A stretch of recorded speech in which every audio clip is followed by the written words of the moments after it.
अब बड़ा हो गया, थोड़ा सा जो आकर्षण था वो थोड़ा मंद पड़ा। ठीक, अब तो कोई बात ही नहीं।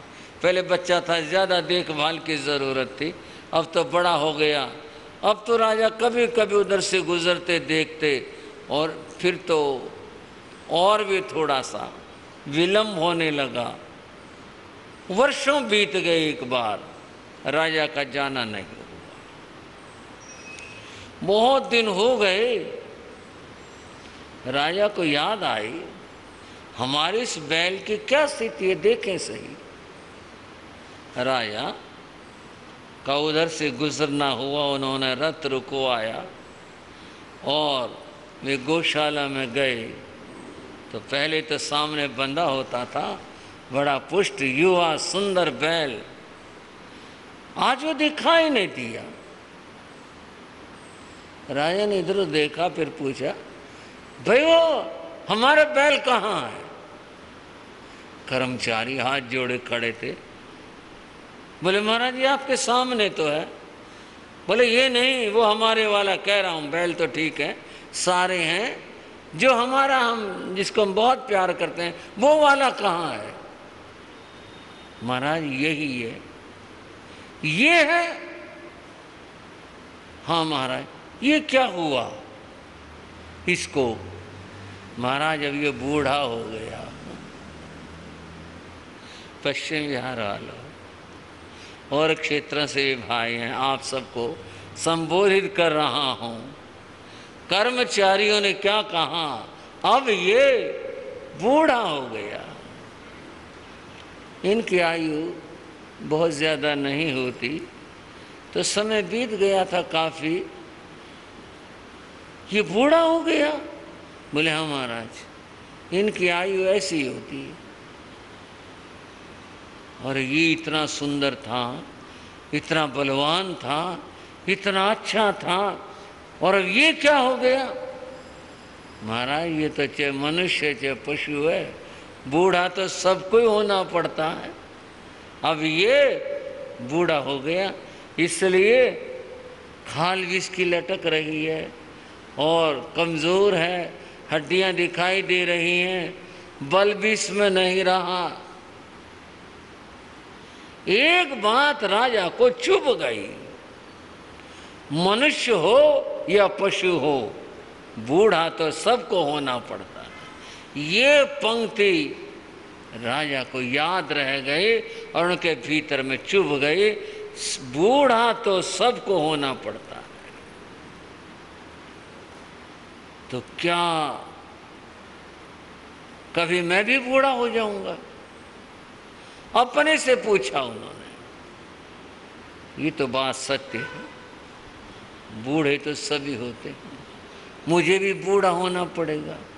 और जब मैं बूढ़ा हो जाऊंगा, जैसी इसकी दशा है ऐसी दशा मेरी हो जाएगी। हाँ, बूढ़ापे की तो क्या व्याख्या करें। हाँ, आप सभी जानते हैं क्या शरीर की दशा हो जाती है, क्या स्थिति हो जाती है, क्या हालत हो जाती है। किसी ने कहा था, मनुष्य को धन संग्रह करते देख करके, कितना भी संग्रह कर लो, ये सारा धरती में रह जाएगा, यही रह जाएगा। और जिस बल और सौंदर्य के ऊपर मनुष्य अहंकार करता है, उसके ऊपर जरा यानी बुढ़ापा वो हंसता है। कितने दिन, हाँ भाइयों, कितने दिन ये बल ये सौंदर्य, कितने दिन बुढ़ापा आया और सब विलीन हो गया। राजा के मन को ये बात लगी, बुढ़ापा तो सबको आता है। वो महलों में लौट आया, एक एक चीज को बारीकी से देखने लगा। ये महल इतना सुंदर, इतना अच्छा, एक दिन तो ये भी जर्जर हो जाएगा। मकान भी बूढ़े हो जाते हैं, यानी जर्जर हो जाते हैं। मेरी काया ये भी ऐसी हो जाएगी। कपड़े पुराने हो जाते हैं, जर्जर हो जाते हैं, पड़ जाते हैं। देखने लगा कई सुंदर दासियां थी महल में, इनका क्या होगा भविष्य, ये तो सबके साथ बीतेगा।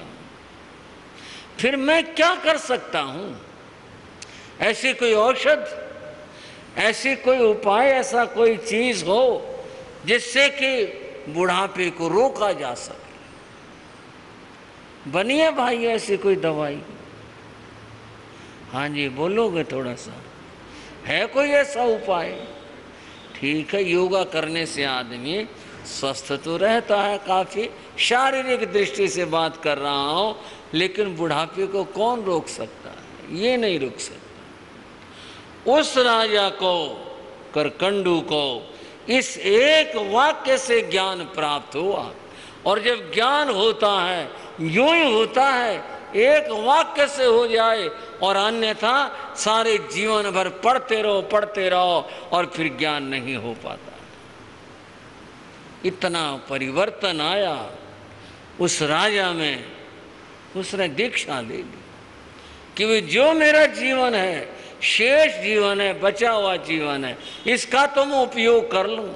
आप भी थोड़ा सा सोचो भाई और बहनों, जीवन के जिस स्टेशन पर आप और हम पहुंच चुके हैं, कितना आगे शेष है। आप विचार करो, मैं क्यों कहूं, आप खुद सोचो इसका क्या उपयोग हो सकता है, क्या कर सकते हैं, बचे हुए का क्या उपयोग है, सोचो और इसका उपयोग करो। राजा ने तो दीक्षा लेकर अपना जीवन धन्य कर लिया। आप भी कुछ प्रेरणा पा करके अपना जीवन धन्य कर लें।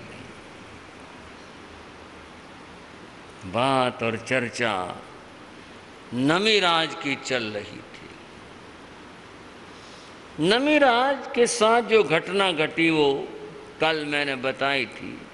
रानियों के द्वारा जो चंदन घिसा गया, उससे आवाज हुई, फिर एक एक कंगन उन्होंने रख लिया, वो घटना घटी, मालूम हुई। अब यहाँ से विचार शुरू हुआ। उस विचार में मैं बता रहा था ये बोध व्यक्ति को कैसे होता। एक है स्वयं बुद्ध जो पूर्व जन्म की साधना के कारण से यहाँ जन्म से ही ज्ञानी होते हैं, जैसे तीर्थंकर माता के उदर से ही उन्हें ज्ञान होता है। दूसरे मैंने बताया था, क्या बताया था, क्या बताया था भाइयों बहनों? प्रत्येक बुद्ध, जिनको घटना विशेष से ज्ञान होता है। करकंडू ने वाक्य सुना, आदमी हो या पशु हो, बूढ़ा तो सबको होना पड़ता है। इस एक पंक्ति ने झकझोर दिया उसको, क्या मैं भी बूढ़ा हो जाऊंगा? सब कुछ हिला दिया और परिणाम हुआ उसे आत्मबोध प्राप्त हुआ था। जिनको घटना विशेष से ज्ञान प्राप्त हो वे प्रत्येक बुद्ध है। और तीसरे बंधुओं, वे महापुरुष होते हैं जिनको बुद्ध बोधित कहते हैं। बुद्ध यानी ज्ञानी। ज्ञानियों की बात सुनकर, ज्ञानियों का उपदेश सुनकर, ज्ञानियों के वचन सुनकर जिनको आत्मबोध प्राप्त हो जाए वे बंधुओं बुद्ध बोधित कहलाते हैं। ज्ञानियों के द्वारा बोध पाकर जिनको ज्ञान हुआ, ऐसे बहुत लोग होते हैं।